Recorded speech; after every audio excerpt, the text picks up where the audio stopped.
episode number 542, Ron Howard and Opie. Two Chairs No Waiting is brought to you each week by the folks over at WeaversDepartmentStore.com. Drop by over at Weavers and check out some of the great stuff they got over there. They got the Mayberry Patrol Car license plate. That's right, you can get JL327 license plate for your car. If you have a squad car, you got to get one. Head over and get that. And while you're at it, pick up the 2020 Andy Griffith Show wall calendar. They're shipping now.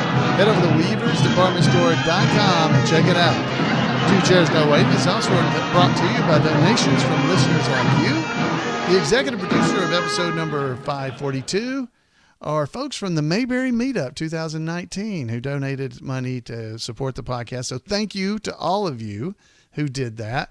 And thank you for being here with me in Mayberry. Once again, I'm Alan Newsom, your host for Two Chairs No Waiting, and we're going to dive into some fun Mayberry information I've got about Ron Howard that you may or may not know.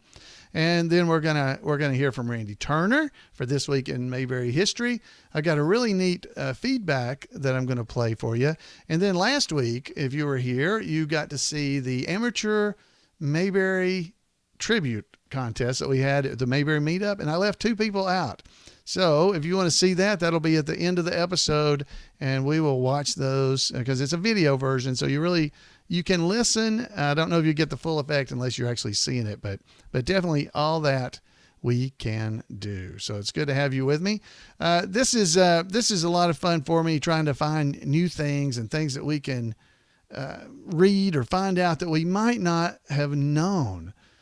So this is one of those things. So we're going to listen to this, or I'm going to read this for you or tell you this story about Ron Howard. So I'm going to get a little background music, just quiet little background music, because this is a good story and I think you're going to enjoy it. Just talking about Ron Howard and how he became Opie, because that's what we're talking about. Back in, I don't know, about a year and a half ago, on episode number 480 of Two Chairs No Waiting, we featured an interview that was done by John Lane, one of our fellow podcasters about the Andy Griffith Show. He's kind of gone on hiatus now, but he did a great episode or so that he interviewed Rance Howard. That's Ron's dad. Now, hopefully you got to hear that. He's Ron and Clint Howard's dad, of course, and I hope you got to hear it. And if you didn't, you need to go back to episode number 480 of Two Chairs No Waiting and listen to that and 481 because it's a two-parter. But he mentioned how Ron got his role of Opie.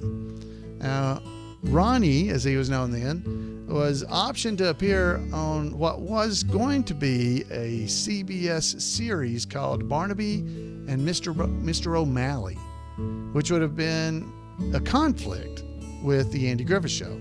So if Ronnie had been on that show, he wouldn't have been able to appear as Opie on the Andy Griffith Show. Now, we're going to go into all this, but Aaron Ruben from the Andy Griffith Show, one of the co-creators, he put a second hold on Ronnie because he didn't think that it would work out. Now, Rance mentioned that in that podcast interview. If you go back and listen, he mentions that Aaron said, I don't think they're going to pick up that show, so I want to put a hold on Ronnie to be my Opie, Andy's son, on the show. And wow, what if that hadn't happened? What if Ron Howard had not been Opie? How different our whole Andy Griffith Show would be. Anyway, there's an interview on the Archive of American Television where Ron Howard gave his memories of that same event. Rance Howard told about it on our podcast episode that I was telling you. But if you go and watch these videos, they're on YouTube, and I have a link to them in our show notes. So if you go to this episode, number 542, there'll be a link taking you to Ron telling these stories that I'm about to tell you, and you can hear it from him. You know, I can't show that here because it's copyrighted. I can't show it, but I can tell you the story. So there's an interview there with Ron, and there was this show back then that Ron's talking about, and it was called the General Electric Theater. And there was an episode of that show called Mr. O'Malley, and it featured Ronnie Howard as a young boy named Barnaby, who really, he wanted a dog. He really wanted a dog. So he couldn't get a dog because his dad is a workaholic. That's what this episode is about on the GE Theater. His dad was like a workaholic and wouldn't let him have the dog. And it turns out, though, that Barnaby, played by Ronnie, he had a fairy godfather. He was played by a man named Bert Lahr, who showed up to save the day. He was a fairy godfather. He was going to grant a wish of getting the dog, but the comedy of the whole episode was that, try as he might, the fairy godfather, he couldn't seem to grant Barnaby's wish. During the interview, Ron said, "They were great scenes, and I loved working on them." He loved them. He enjoyed doing this show. He said it was a great show. He said, if you count that episode back when it aired in 1959, that's when it came on, you may not have realized that you were watching a pilot for a series that was going to be focused on the adventures of young Barnaby, played by Ronnie, and Mr. O'Malley. Barnaby and Mr. O'Malley, they were based on a popular 1940s comic called Barnaby, was the name of the comic. Ron Howard said that he'd already agreed to do the series if it was picked up. So if the GE Theater episode had been received well and was successful with viewers, Ron Howard, he wouldn't have been available to be Opie on the Andy Griffith Show. Because as Ron's dad had mentioned, Aaron put a second hold on him. So if that show didn't get picked up as a series, I want him on the Andy Griffith Show. That was what Aaron said. So, thankfully, I guess from our selfish Andy Griffith Show things, that's not how history played itself out. Ron said in the interview, he said, this is a quote, "At the end of the day, somehow Mr. O'Malley never could figure out how to get me a dog. But my father gets the message and gets me a dog, and I think Mr. O'Malley did it." And it was a pilot for a TV series, and Ronald Reagan was then hosting that show, the General Electric Theater. And I guess I didn't have much of a credit on the show, but Ron Reagan had seen the episode, and at the end, he just kind of ad-libbed this thing and said, "And a special thanks to little Ronnie Howard, who did a wonderful job as Barnaby," or something like that. Ron went on to say that Sheldon Leonard got a call in to his agent and saying, "I'm doing a series about the Andy Griffith Show, and we need a son for Andy. And I don't think that this Mr. O'Malley series is going to sell. So I'm willing to take Ronnie Howard on as a second position and to put a hold on him." Now, those are Ron's memories of what happened at those times. And according to Ronnie, he thought it was Sheldon Leonard that had done that. But according to his dad, it was Aaron Ruben. Because Aaron Ruben was the one that had talked to them about it. Now, you got to remember, Ron at the time was what, 5? So he's remembering this from stories he's heard. And we heard it from Rance. So one of them's right. It doesn't really matter which one did it, except for the fact, as we go on here and I tell you more of the story, it probably was Aaron. Because Ronnie said that the General Electric Theater basically served as the audition for the Andy Griffith Show, because he didn't really ever have one, he said. Yeah, he never was called in for an audition. Instead, he recalled a fun encounter with Andy Griffith Show co-creator Aaron Ruben when they first met. And this is what Ronnie said. "I remember going in and meeting Aaron Ruben, and for some reason he said, 'How tall are you?' And I said, 'I don't know how tall I am.' But I could stand up under his desk." And so he thought that was kind of funny, that I could just stand there under his desk. And he said, "Okay, we'll just measure my desk later to see how tall you are. But I don't remember anything like an audition for the Andy Griffith Show." That's what Ronnie said. In case you're wondering how Ron was cast in the General Electric Theater episode, since he wasn't interviewed or auditioned for the Andy Griffith Show, how did he get the job with General Electric? Well, it all comes back around to his dad, who's an actor, Rance. Ron said the General Electric Theater director was named Sherman Marks, and he ran an acting school that Ron's dad, Rance, had attended, and sometimes Ronnie would go along with him and attend those classes. And so that's how he ended up catching Mr. Marks' eye and getting the job on the GE Theater. Ron only had a few roles before the Andy Griffith Show, appearing in The Many Loves of Dobie Gillis, Twilight Zone, Dennis the Menace, Playhouse 90, and Johnny Ringo. Of those, not counting the Andy Griffith Show necessarily, but he said he liked the General Electric Theater the best. He said this, quoting, "I don't have a single stressful recollection of any of those early jobs. And then, most fun of all was the part I got to do in the show called General Electric Theater." So he enjoyed being a little boy who had a godfather. So I thought you might enjoy hearing that story. So what would have happened, you think? What if Ronnie had not been Opie? Oh my goodness, can you imagine? What would that have been like? We'd have had oh my goodness. Who could have done that role other than Ronnie? Is that not amazing? Anyway, I wanted you to know about that. So I have another story I want to tell you. This is another before we get into Randy Turner and then follow up with our meetup from last month. I got a great email today for me. It was absolutely amazing for me to get this. And I guess what I want to do is encourage you. Here I am. I've been running this podcast for 10 years? And you never know. I mean, I have folks in the chat room. We got 38 people in our chat room right now visiting and talking, and had 150 or so nearly come to somewhere in that range, came to the Mayberry meetup in Mount Airy a couple of weeks ago. So you realize you're having some impact on people, but you never really know what it means until you get an email like this one.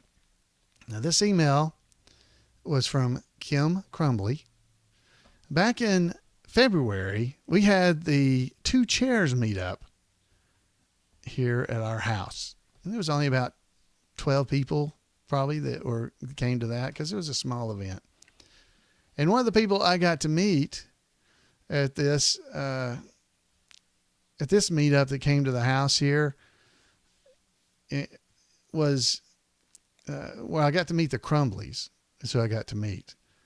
And it was a really good experience. But let me tell you this story. So this is my friend here. Let's show you. This is my friend. If you can see the video, there he is right there. Here's the note I got. It says, "This is Kim Crumbly. I wanted to share with you that in June, Clayton," that's Clayton there, if you can see the picture. Clayton he came to my house. He sat here at the Two Chairs No Waiting chair and got his picture made. There's Clayton. Clayton was very sick and had to be helicoptered to the Children's Hospital. It was Monday afternoon, and Philip, that's the husband, and I, Kim, were so scared when they told us that we couldn't go with him in the helicopter. But I knew he'd be okay. When all hooked up with the machines and the breathing equipment, he said, "Two Chairs No Waiting comes on tonight." And he got to the hospital, and we had to get it all pulled up on it for him to be able to watch. And he watched the episodes both weeks that he was in the ICU. I think he's your biggest fan, and we sure do appreciate you and what you do. Thank you, the Crumblies. Wow. That's very humbling, but I tell you, it made my day to hear something like that. And thank you so much for writing in, and thank you for letting me share the story here on the podcast, because I did ask before I told you the story. But I'm so glad that he's doing well, because he is. They wrote and wanted to make sure that you knew he was doing okay. He's back. He's okay now. This was a while back, but Clayton, thank you. Thank you for being a fan and watching the show, and we appreciate you, and thank you. I'm glad you're doing better. All right, folks, let's go and hear from Randy Turner with This Week in Mayberry History.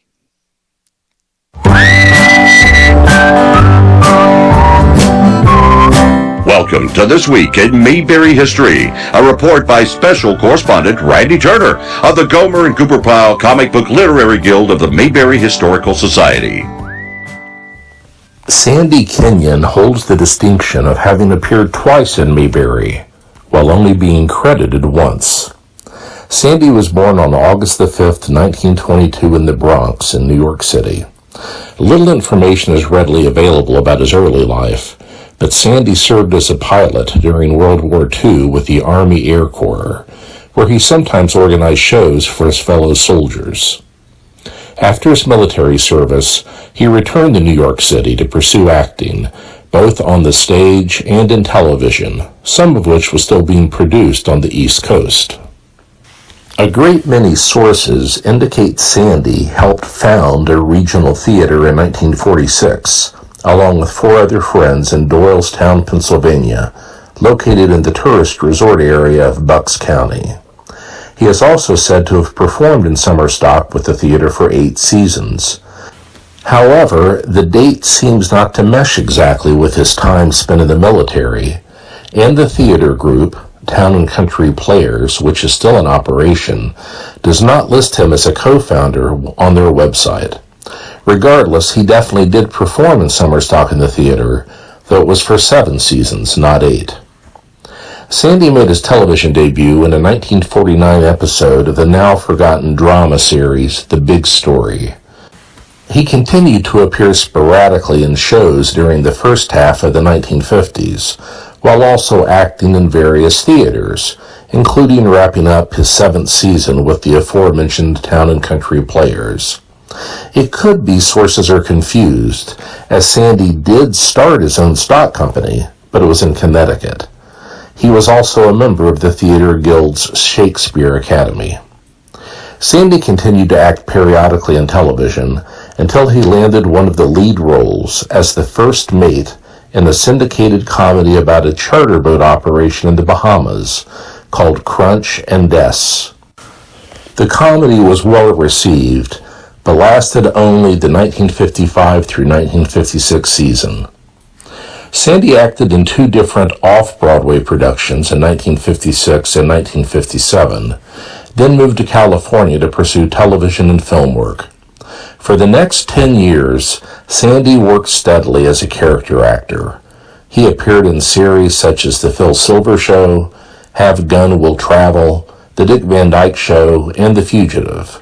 He played a recurring character in the Western series The Travels of Jamie McFeeters. Sandy returned to New York to make his Broadway debut in 1964 in Conversation at Midnight, but unfortunately the play closed after just 2 days. Sandy first appeared in the Mayberry universe in 1965 as a sergeant in an episode of Gomer Pyle USMC. The following year, he played Bill Lindsay, the teacher of an American history evening class that several Mayberians signed up for. In the episode, Goober grew a beard and became convinced he was an intellectual, talking nonstop, not just about history, but on every subject. However, Sandy was not credited in this color episode, with the credits instead erroneously stating the role was played by a different actor, Richard Bull. In 1967, Sandy appeared for a second time in the Andy Griffith Show, but this time he was credited when he played George Hollander, the wealthy father of a boy Opie became friends with at summer camp. Sandy continued to act in numerous series.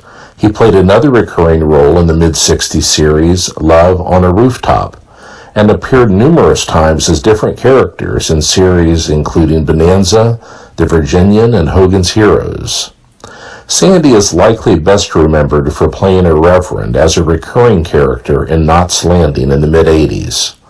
He also did some limited voice work, including originating the role of John Arbuckle, the owner of the title character in the original 1982 animated short, Here Comes Garfield. Sandy first retired from acting in 1998, but returned half a decade later to appear in 3 films, first in 2004, then 2008, and 2009. Sandy passed away in 2010 at the age of 87. Well, that's it for this week.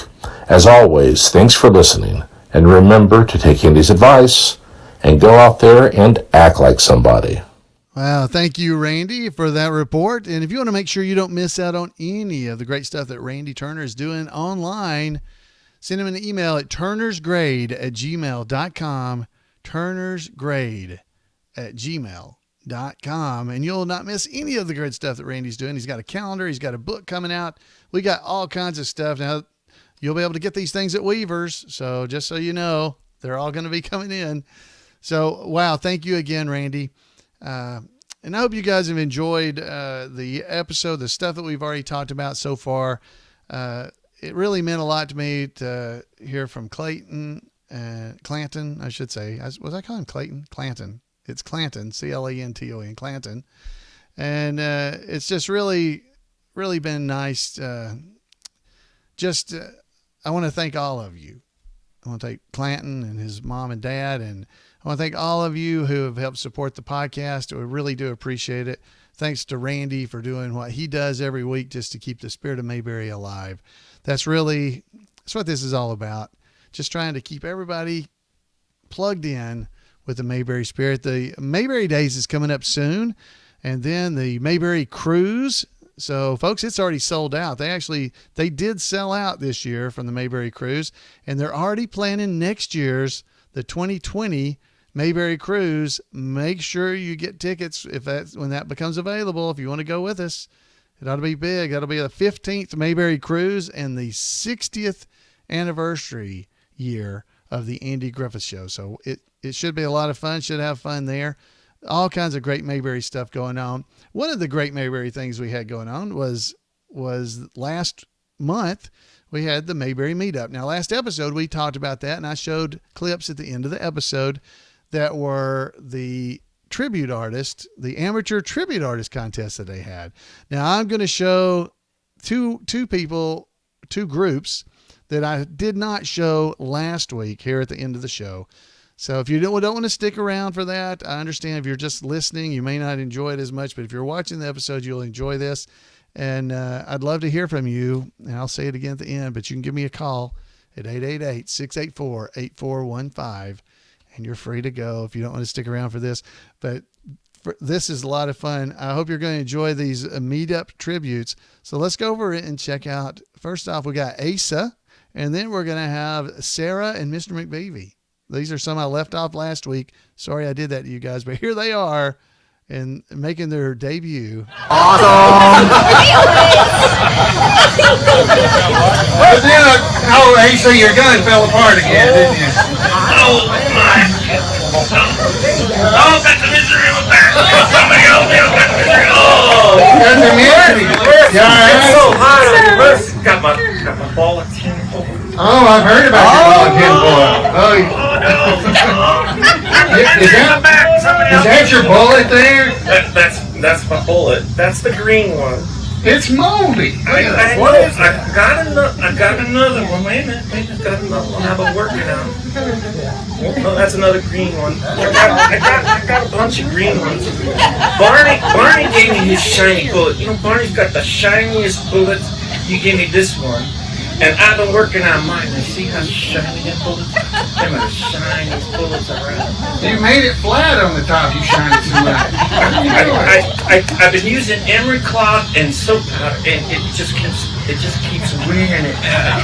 If I can wear it out. But I got my ball of tinfoil, my shiny ball of tinfoil. I got my ball of tinfoil. Yeah. Oh, his gun keeps falling apart. You know that. right, well, they got. I gotta get to the bank. The bank. It's not a holiday, and the bank is open, and I'm not there. Got him on a leash. Baby. All right, tell everybody who you are. Madeline Whitewater. And your character. Sarah. She's Sarah at the phone company, and I guess this is Mr. McBaby. Tell everybody who you are. Nick Fitzwater, And where are you guys from? Charleston, West Virginia. Charleston, West Virginia. Got Opie's hatchet. He got the funeral. I got it right. He's got his 12 extra hands and everything. So let's give them it. Is anything y'all wanted to say? Love being here. Love being here. Do you want to call the Bluebird Diner? No, yeah, well, Barney probably will. Where's Barney? You want to call Juanita? Yeah, come on. Sarah, just put some ice on it. Oh, she's got numbers and stuff on there. That's the actual number? 247 is still the No, she knows who they are. It's just got the numbers. Over called that one on me on the run. 142R is the diner. And that's Andy's phone. And Andy's phone is 533A. Yeah, I'm listening to Andy. Wow, you're listening in again, are you? She's listening in again. So they did a great job. Great job to Asa, and great job to Sarah and Mr. McVavey. Great job. Now, Sarah there, she had, those two are married, by the way. They were at the meetup last year in Mount Airy, and they got married right after, after that, they got engaged and married. Great story. Anyway, she actually had her switchboard. She was carrying it around with her, and she actually had the phone numbers. She had these prongs that you could stick into the holes, and the phone numbers were written on there. The phone, like Sarah's, Thelma Lou's phone number and Barney's phone, they were on the board. And if you wanted to call them, she stuck it in the right hole. That was great. I couldn't believe it. And Asa, great job. That was Dennis Blaine, by the way. He was dressed up as Asa, and I mean his phone, his gun fell apart when he pulled it out of the holster. All the pieces went flying all over the place. He had his tin foil. He had the moldy bullets and the really shiny bullets. So he had worked as well. So that was, no, not Sarah and Asa. Sarah and Mr. McBeavy are married. Did I say Sarah and Asa? Sarah and Mr. McBeavy are married. So that was kind of, I really never ever pieced those together, because Sarah's the phone operator. Mr. McBeavy works on the phones. So that was good. So I thought, from Asa having the misery in his back all the way through, great job to those two. I tell you, it was a great trip, a great time. I encourage you, if you get to come to the Mayberry meetup, do that. If you can come to Mayberry Days, even better. That's coming up in about a month, guys. Mayberry Days is on its way. So I definitely want to encourage you to be there. Thank you for being here at the podcast and visiting with me. And it's always so much fun to spend some time with you. I would absolutely love to be able to hear back from you guys. So if you have an opportunity, you can give me a call at 888-684-8415. Let me hear what you think. What do you think about it, Opie? Ron Howard and Opie. What would have happened? What do you think about Andy Turner's great report, or just any of the stuff you heard on the podcast?